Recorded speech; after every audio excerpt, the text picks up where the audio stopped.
have you been, Clive? I understand that you have not been well, but you look really well here. I look the best out of the three of us.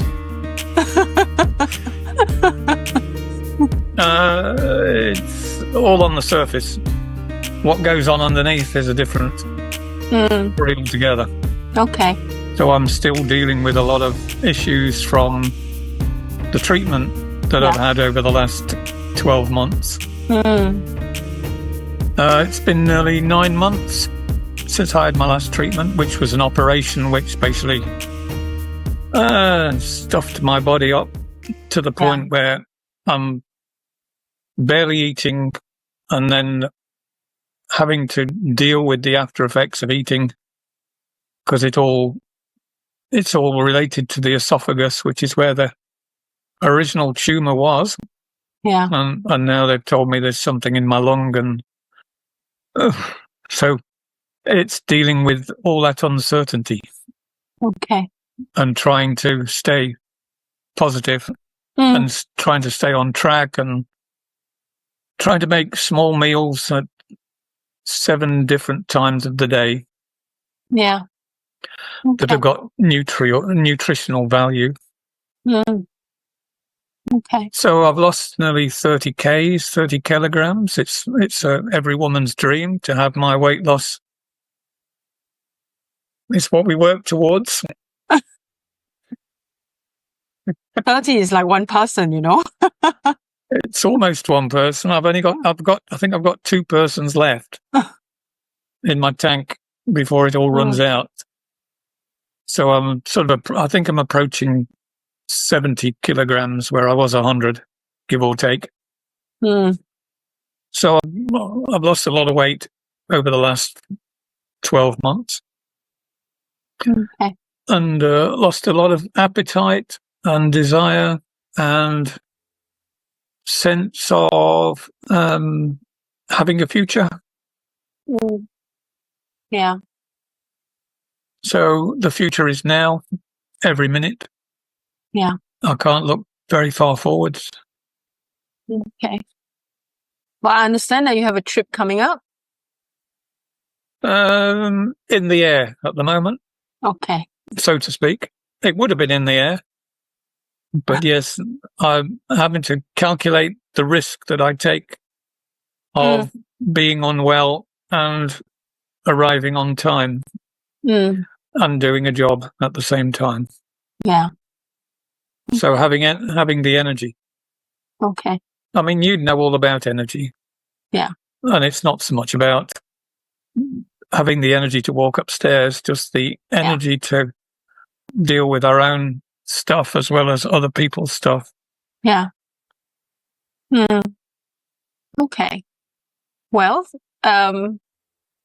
you were going to travel. Well, that's the plan, right? To travel for work. Maybe you want to share with us what you do. You have a very interesting business. I wouldn't call it a job or vocation. Oh, you won't call it a job? It is a job.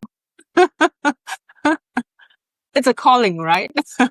It's definitely a calling. Every time I've tried to give it up, I tend to find myself coming back to it. Yeah, I've tried a few times to give it away because it's about responsibility and it's about other people's lives and making decisions for other people and hoping those decisions are correct, not knowing what the question is. Yeah. So I go into sessions not knowing anything about, hoping not to know anything about the person, not knowing anything about their background, their decision making, their choices in life, etc. Yeah. And then within 45 to 50 minutes, giving them direction that has to be clear and certain. And so it's a lot of pressure and a lot of responsibility. So medium, some call it a psychic, depends on which energy you use. Yeah. So I'm able to go up and down, basically, from being a psychic to being a medium to coming back from the heavenly states of high energy, coming back to it's highly pressurized and people pay money for it. So I try to give value for money. Okay. as you do. Yeah. And there's a lot of responsibility to get it right. Some would call it a calling, some would call it stupidity. Doing it for over 30 years now. Yeah. So I've seen thousands of, so it would have been classified as a vocation or a something, but really it's turned out to be a job. A job which I try to do the best I can. Yeah. And be authentic. And then that's on a one-to-one. And then I do things like spiritual churches. So I do platform, which means I speak to maybe 30, 40, 50 people. Okay. So standing up at the front, entertaining, giving voices in the dark, a connection. Yeah. So giving hope to people, inspiration, guidance, advice, call it what you like. Okay. And then I'm also an author. So I've written 2 books, which sell all around the world by themselves. You can't find it on Amazon. You have to come to me and ask me for it. Okay. So give us the title of your book. Light at the End of the Tunnel. Okay. I should have got a copy and I should show it to you like with this hand. So one's called Light at the End of the Tunnel. Alina's gone to fetch a copy. Yeah. And there's another one called Little Book of Destiny. Okay. The Light at the End of the Tunnel came out of a newspaper article that I used to write for the local newspaper. It's called Noosa News. And I started writing I came to Noosa in 2003. And I put a couple of adverts in the local paper to say this is what I'm doing and this is how I am, etc. And after about a month of paying them, $100 a week, they finally phoned me up and said, "Can you do any writing for us? Could you write a questions and answers thing?" Like you get in the women's magazines. And I don't want to be, I'm not being sexist here because I've never seen it happen in a men's magazine yet, but it could eventually happen. But yes, in the women's magazines you get, my father's just died. Is he happy? My dog of 37 years has just passed on. Where is he now? Did he have a good life? Blah, blah, blah. So I started off by writing the questions and then doing the answers. So I had to come up with 4 questions every week and write 4 answers every week, because this is what happens believe it or not, this is all an illusion that happens in the new ideas and in the women's magazines. You think that people are writing in, but they don't. Yeah. They ask around the office and they say, what's the topic for this week? I've got a problem with that. Oh, we'll put that in as a question. And then somebody on the desk, somebody in the newspaper desk answers the question. So this is what I found out, because nobody wrote back to me with any questions after 6 months. But during that 6 months, I went from 3 or 4 questions and 3 or 4 answers. And I had about 250 words. That's all they gave me, was like 250 words to answer everything, to question and answer. I wrote over 100. I think I wrote over 100 weeks for this newspaper. I never got paid. I'm still waiting for the check to come back.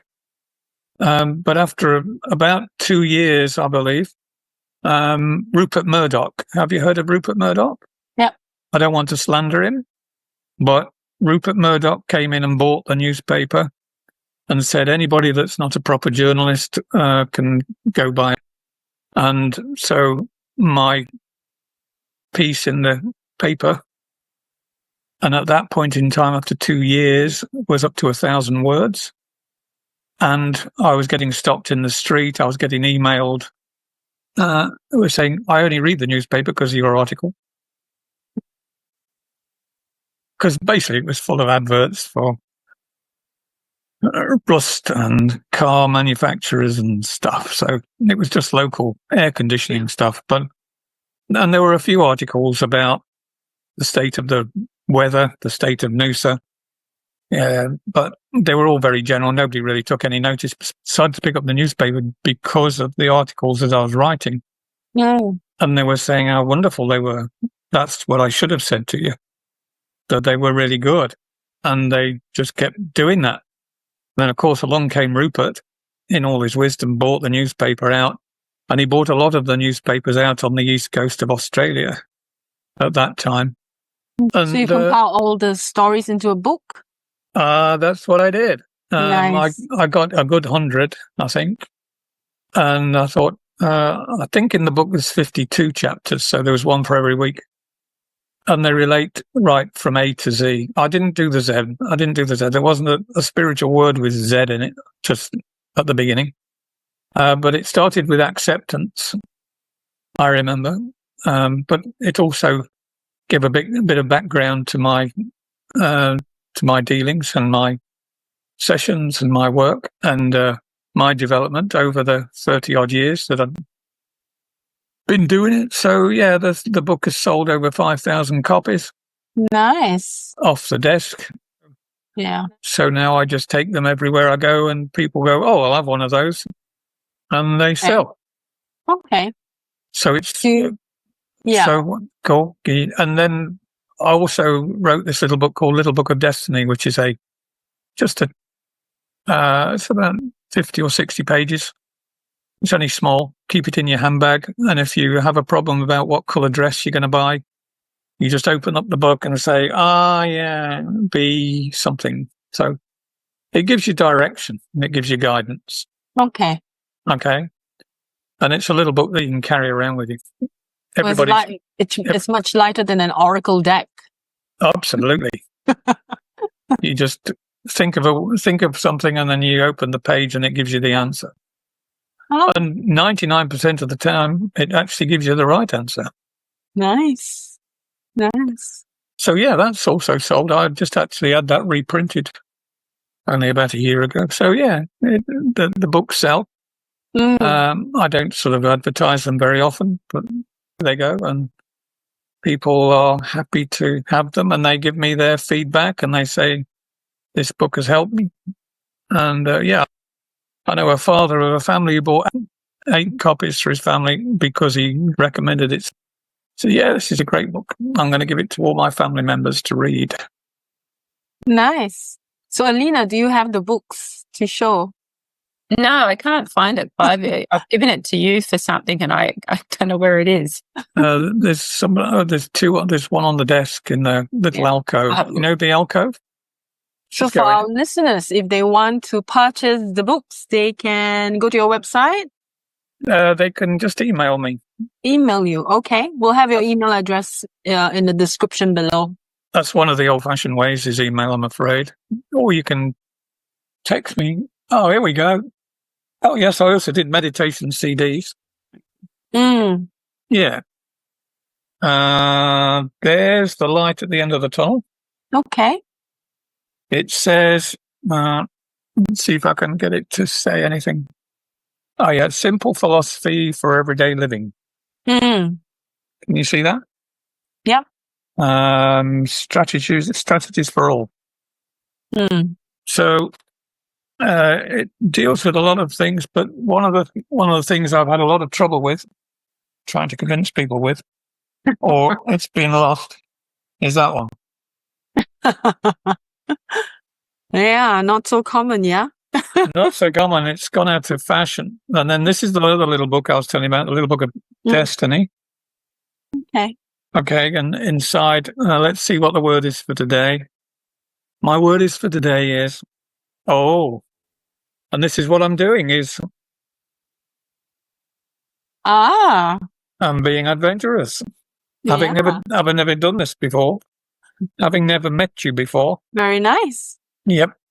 So that's my claim to fame. And then I've also got meditation CDs. CDs, you remember the CD? I want to put them onto vinyl because vinyl is going to be more popular. Yeah, it's an ancient artifact. Certainly is now.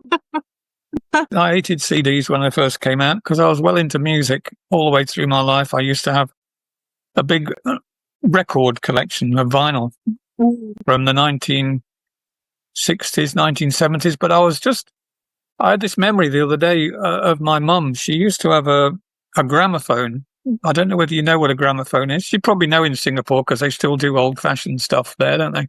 Yeah, some places. And the gramophone has this wind-up handle. I always remember the wind-up handle. And I remember a couple of records that I used to play as a kid. I mean, I was only like 7 or 8. Used to spend time just winding the gramophone up and getting the record on. The things you used to do, eh?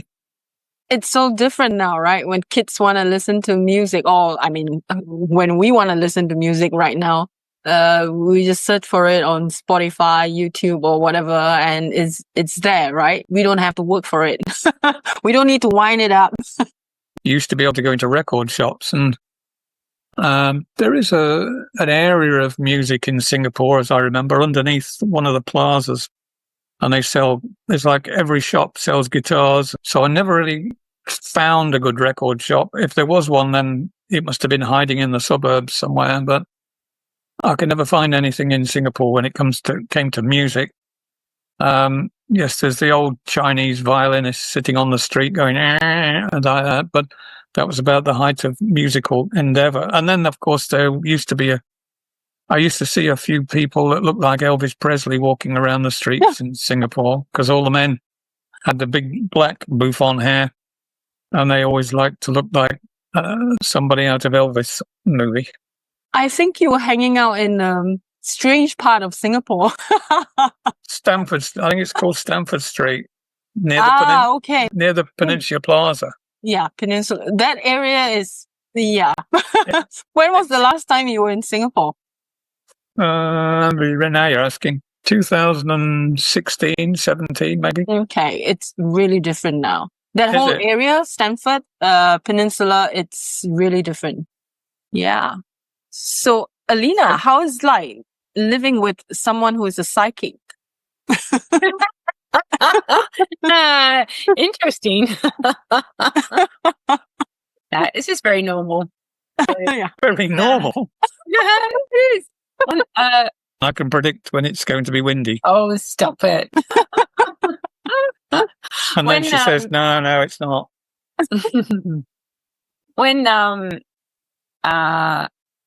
When we released our last episode about psychic intuition, and anyway, so I did talk about a lot of my fear. And Clive actually just normalizes things. So, you wouldn't even know that there was anything that sort of took place, but I know not to be fearful or anything like that. So, each to their own, but, there's a lot of people out there that take things really seriously, but Clive just normalizes things. It's just something that he does, with his life. We don't sit around and meditate every night, although he does try to get me to sit still and quiet my mind. But it's just spoken in a normal way, not in what can I say? We don't have a shine.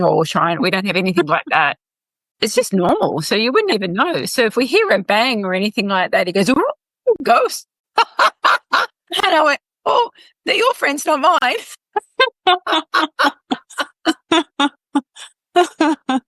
So it's just normal, Shamala. It's just all very grounding. Yeah. There's nothing unusual, nothing different in our life. Or occasionally I'll ask Clive certain things if I feel a little bit uncertain. And about mum and dad. Yeah, I do. Here's mummy. Here's mummy here. Where's my dad now? Is he on holiday? I'll have things like, has my mum spoken to you recently? That's right. Just normal stuff, Mum passed away 2 or 3 years ago now. Yeah. And dad went, I don't know, 6 years ago, and she still says, "Where are they?" 6 years ago tomorrow, actually. I had a big thing about death and dying, and where do people go? What do they do? How do they feel? All these questions, and I'm sure a lot of other people ask too, because, it's a subject that we don't talk about a lot. We loop around it. but we never actually really talk. And yeah, I was in a bit of limbo because, you know, my dad was in a lot of pain at the time, and towards the end he was morphined up to his eyeballs, but along with a lot of other drugs that they gave him. But you know, just that process, and where are they now, and how do they connect with us, what do they do? And yeah, there's 1,000 questions, you know, that I'll ask. And I think one of the biggest things I had was my closure with my mum, because being such a dysfunctional childhood, but I made amends in the last 3 years, and Clive was a part of that. And, you know, I said to Clive about, you know, have you heard from my mum? And he said, well, actually, she's here right now. Why don't you ask her? And I went, well, I'm not going to ask her. You ask her. Anyway, and I had this whole conversation. I wasn't scared or anything. And I had this whole conversation with my mum through Clive in a way where I would just ask questions as if she was there. And Clive was just giving me the answers that now Clive had no idea, no knowledge of prior to that. But gave me a completely different perspective on a lot of things. And a lot of closure, particularly around my dysfunctional side of, you know, as a child growing up. And it just made sense, and I was able to move on from that. So I don't really get many visits from her now, although the words of wisdom do come through. Obviously, you know, I hope he's still around. We always like to think that they're still around us, but yeah, so that was really good, where I didn't have any fear, even to the point where I talk about animals. You know, 'cause I lost my little, you know, dog after 17 years, you know, quite a few years ago. And where is he now? What does he do? We talk about reincarnation. I had heaps of questions. So, yeah, obviously good topics for another book, Clive. Your life, you mean? No, just me asking a lot of questions, I'm sure. Your ancestors. Oh, do you want me to answer that now? No. Okay. Saying that's topics, all the questions that I asked. Ah, yes.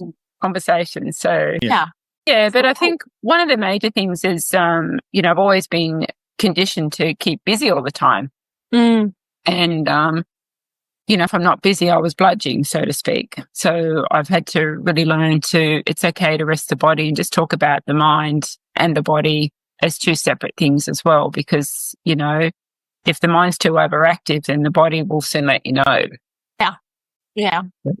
I've learned that a few times over the years. Yeah, it's nothing like what people think it is. Alina, it's not normal. It's not. You don't have conversations like you do, right? In a normal household. People ask my mom. No, I suppose that's one advantage of having someone in-house. But, you know, there will be questions that I'd want to know that, you know, that if I was to go and see someone like Clive, they're all the ones that, you know, I'd save all the questions up that I would ask. And, you know, I never take advantage of anything like that. It's always legit sort of situations where if I can't work it out or don't know the answer, then I'll ask. And Clive's never, you know, implied his thoughts, you know, onto me or forced me to do anything. It's always just been at my own. Force it to do anything. He's always allowed me just to discover things on my own, in my own time. And he's always been there to answer any questions, you know, for guidance as well. And he still won't give me an answer a lot of the time, but he'll allow me to work it out for myself. But it's a guidance. Kiki. He still won't give me an answer. What answer do you need? What have we got? Where's my dad? He's gone. No, it's all. He ain't coming back. I think some people think that, oh wow, you know, it can be a really sort of scary situation, because one of the things a lot of people think about is that, you know, if they come across someone, you know, that they know that this is what Clive does, you know, they'll go, oh, can he see into the future? Can he read my mind? You know, and all of a sudden they adjust their own, you know, normal thing because they think that their mind's being read he can see these things that he's not going to tell them about. And it's actually, Clive actually doesn't disclose what he does, you know, for work or as what's his life. It's not just work. It just never. It does switch off because he has to switch it off. Yeah. But he never really shares about what he does. I think when people ask, he'll share it, but he doesn't put himself out there. You know, I'll mention it, and then people ask questions. But no, generally people just find Clive, you know, when they're ready. So yeah, he's not big on advertising. It's always just been word of mouth. Cool. Nice. So, everyone, you want to contact Clive to get his book or book a session, just send him. You do sessions by Zoom, do you, Clive? Yeah. Okay. Skype, Zoom, Skype, FaceTime, Zoom, WhatsApp. Okay. Contact Clive. His email address is in the description box below, or you see it flashing across the screen. Oh, flashing across the screen. Zoom, like that. Very fancy. Very fast. Is it like a Maserati or a Lamborghini? That's her new technology skills that she's been. Right. Yeah. And this is Shamala signing out from Singapore. And this is Alina from sunny Sunshine Coast, Australia. Yeah. Bye, everyone. Bye. Don't forget the book. The cat. He's a big cat. He is. Is that Freddie or Mercury? That's Freddie. Hold him up in the air. Let's have a look at him. Oh, yeah, he's a big cat.